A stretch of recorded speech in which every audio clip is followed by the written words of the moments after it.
All right, so we're gonna take you through how to maintain your hot tub if you are using a floating dispenser with chlorine pucks. So if you got your tub, this is what you would have gotten that would have been dropped off with you at time of delivery. So first things first, we're not gonna put anything in the tub until the tub gets up to at least 80 degrees Fahrenheit. This is to ensure that the water is warm enough so that when you are adding chemical, everything is gonna dissolve properly and not just settle to the bottom of the tub. Once we get up to 80 degrees, then we're gonna take our capo test strips, which is this bottle here, and you're gonna take a test strip out of it, and you're gonna test the water to test your pH and alkalinity level. You're not gonna get any chlorine reading right now because you haven't added any chlorine into the tub. So you're gonna test your pH and your alkalinity level, which are the two bottom strips on here, for the orange and the green, to make sure that they're in the okay range. If your pH happens to be a little bit high, we definitely want to get that down. High pH is bad. It causes calcium to come out in the water, which cakes on to everything and causes problems. So you want to make sure that we get our pH down first. In order to do that, you're going to use Adjust Down. Now, Adjust Down brings down both your pH and your alkalinity. So if one is high, but the other is not, we always need to go down first. That is the #1 rule, down before bringing anything up. So if your pH is high, 1 to 2 capfuls typically will bring it down if it's just slightly above the okay range. If it's extremely high because you have hard water, maybe well water, lake water, don't be surprised if you end up having to use almost this whole bottle on initial fill in order to get your pH down. That is normal with hard water. If it is really high, you may have to be adding about 5 capfuls at a time to give it a good kick in order for it to start to drop. Once you go down, something might have got too far down, like your alkalinity. In order to bring your alkalinity up, you're going to use Perfect Balance. So this is going to bring your alkalinity back up after bringing your pH down if the alkalinity dropped off too low. If your alkalinity was high and you brought it down and that brought your pH down, Adjust Up is going to bring your pH back up. So these three get a little confusing, so just to clarify, down is going to bring pH and alkalinity down. We are always going to go down first before bringing anything up. Perfect Balance is going to bring your alkalinity up, and Adjust Up is going to bring your pH up. Once you've put in your chemical to adjust for those, then we can go ahead and we can put the chlorine tablets in the floating dispenser. This is your floating dispenser here that you would have received. The gray part dials down. As you dial down, you will see a little thermometer reading here that starts to read numbers 1, 2, 3, 4, 5. We recommend starting at about 2. So you're going to scale it to 2. The nut on top here just locks down to hold it into place so that you don't have to mess with it all the time. And you'll see at the bottom that very little amount that's open that will expose the chlorine tablets. Now when you go to fill it, you can just unthread the bottom and stick your tablets in without having to mess with your setting. Never fill this completely up. You will fit about 5 to 6 tablets in here.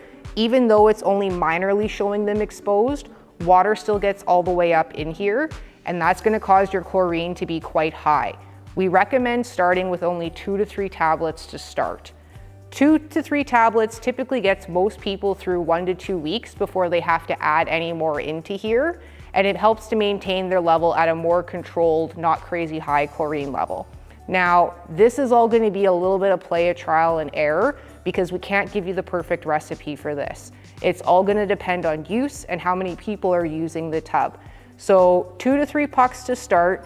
See how it goes. If you find the level is too high, go down to 1 to 2 pucks. If you find it's not enough, maybe open up the floating dispenser a little bit more.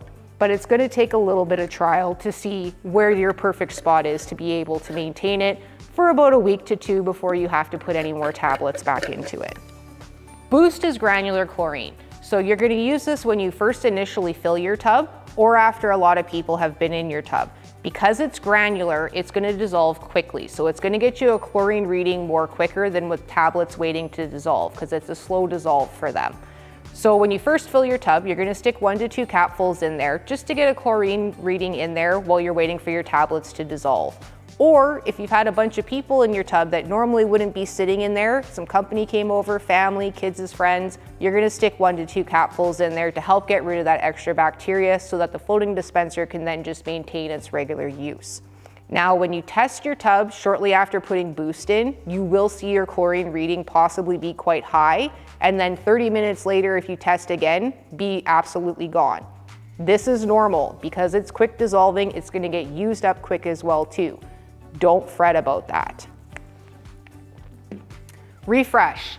This is important. This is the one that when this pail runs out, everybody just thinks, I don't need to use it anymore because it's not doing anything for my tub. Not true. This is your shock. This is your oxidizer. So this is extremely important to use. What this is doing is breaking down the bad chlorine in your tub that's holding on to the bacteria and gassing it off. If you don't get rid of that bad chlorine, what eventually is going to happen is there'll be too much of it in the water, along with your good chlorine ready to attack the bacteria, and you're going to get a heavy chlorine smell even though your test strip is telling you that your level is okay. There's a little plastic spoon in there, so what we recommend is every time after you get out, you throw a spoonful in, let the jets run for 20 minutes, and then go out and close the cover. Now, for people who are using their tub every day, this might seem a little excessive to wait to be able to close the cover. So then I recommend at least making sure that you go out twice a week, throw a couple of spoonfuls in there twice a week to let it run so that you're constantly breaking that down. When you put the refresh in, it is important to make sure that your cover stays open. It is gassing off bad stuff that is in your tub. So if you close the cover right away on it, what's gonna happen is it's gonna eat the underside of your vinyl and it's gonna get chemical burnt, start looking waffly. So it is important, make sure, leave the cover open when you're sticking the refresh in. Cover and cabinet renew. This is a great way to help maintain the vinyl of your cover and keep it looking new. It also has a UV protectant in it as well. So I highly recommend that once a year, even twice a year, to soak the cover straps that are on the bar that help to distribute the weight. Those cover saver straps do dry out quite easily in the summertime, especially with the heat. This being an oily based liquid, plus with the UV protector, helps to keep them saturated so that they don't break down as easily. This is also going to give the shine back to your vinyl as well too. Ultra Spa, this is just a water conditioner. You can use it, you cannot use it. It's all dependent on what you like. It just helps give a little bit of a fresh smell to the water, kind of like fresh laundry, which we all love. And you can just sprinkle a little bit in right before you get into the tub, or you can use it on a more weekly basis depending on what you decide. It also helps to just soften the water a little bit as well too, which is great for in the colder months when our skin's all dry from the weather as well. So you would have gotten a Zorby with your tub as well too. This orange sponge is just meant to float around the top of your water to help prevent foam buildup. What it's doing is collecting the oily residue from deodorants, detergents, perfume, cologne, lotions, all of that kind of stuff, which causes foam in your tub. Do not squeeze it, do not rinse it, do not use it to try and wipe down your tub. It is literally meant to float. Tell your company, tell your kids, everybody to just leave it alone. Once it gets squeezed, once it tries to get rinsed out, it's done. It lasts about 30 to 90 days. Basically, once it starts to sink below the water line, it's used up, you can throw it out, get a new one if you think it's helping you and you prefer to be using this. Biggest thing about taking care of your tub, there's 50 test strip bottles in here, 50 strips. Do not go through this quickly. Do not test your tub every day. Do not think that this is a perfect science experiment. It's not. Water is always changing slightly.